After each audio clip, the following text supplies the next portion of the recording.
Rural communities in many developing countries have for some years been experiencing significant changes in their weather. Droughts are more frequent and more severe, while rainy seasons are less predictable. Extreme events such as storms are occurring more often. And this change is being brought about by the burning of fossil fuels. The burning of fossil fuels for energy, for transport and for industry. Deforestation is also an additional cause of the problem. Poor people in some of the poorest countries of the world will suffer the worst impacts of climate change, although they have contributed least to the problem and gained few of the benefits of development. While international negotiations on climate change focus on the need to reduce greenhouse gases, the needs of those most affected by climate change have largely been neglected.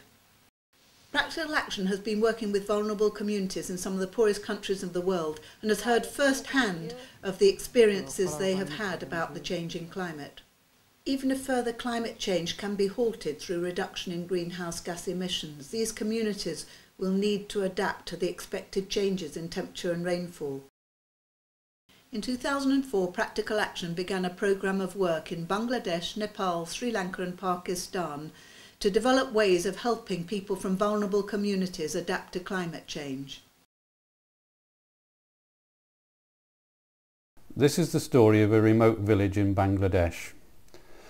Although the majority of people in this village were poor, they still managed to earn a living in a variety of different ways.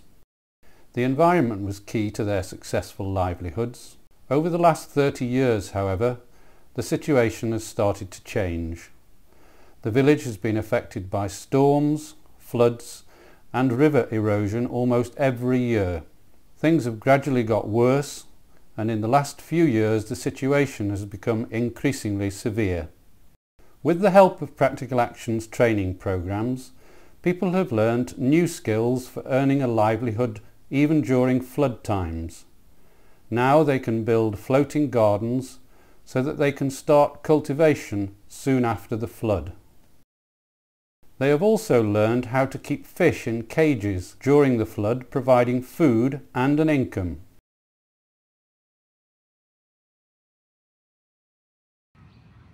In Nepal, the project is working in the hilly area in Kalibas village. Local disasters, floods and landslides have had devastating effects on the area and its inhabitants in recent years. Working with both the community and local organisations, the project has had a major impact on helping people to prepare and cope with disaster.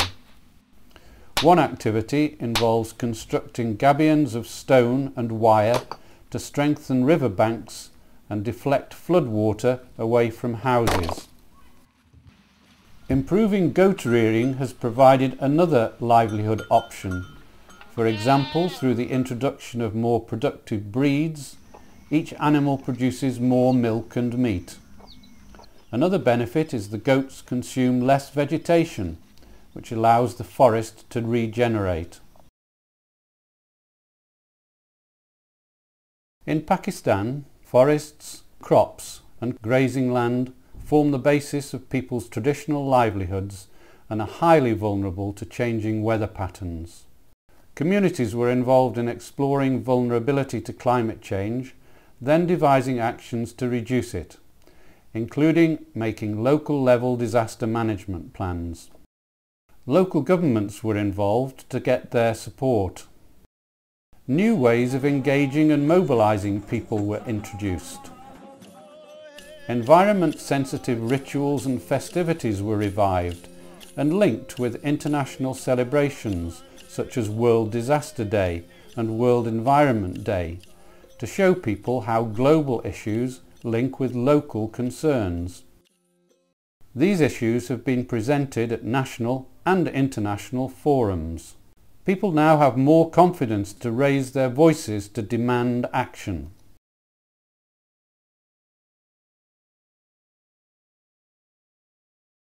In Sri Lanka, sea level rises will occur and cause the intrusion of salt water into coastal paddy fields. In recent years, newer varieties of rice have been grown to produce higher yields in the harvests.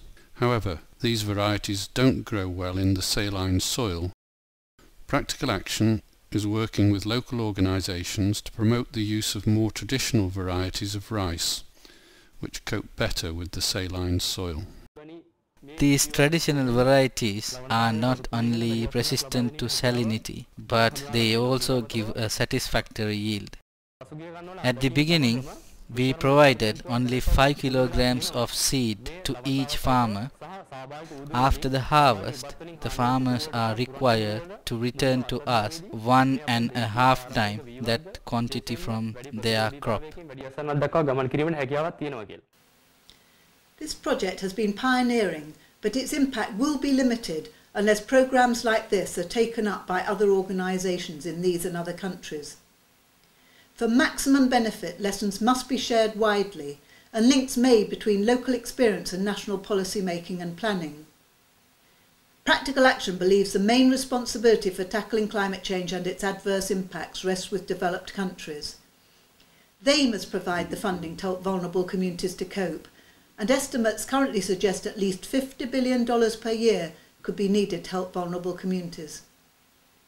Governments in developing countries need to raise their voices in international negotiations, demanding adequate funds for adaptation and strong action on mitigation of climate change.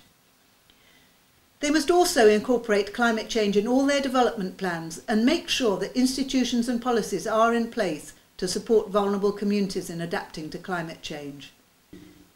People in developing countries who fear the unknown future impact of climate change can take heart. There are measures that they can take in their communities to prepare for change and new ways they can learn to manage their environment and gain a livelihood. In the coming years, there will be major international effort to reach more and more communities and support local people with information and resources to face the challenge of climate change, and Practical Action will be active in this work.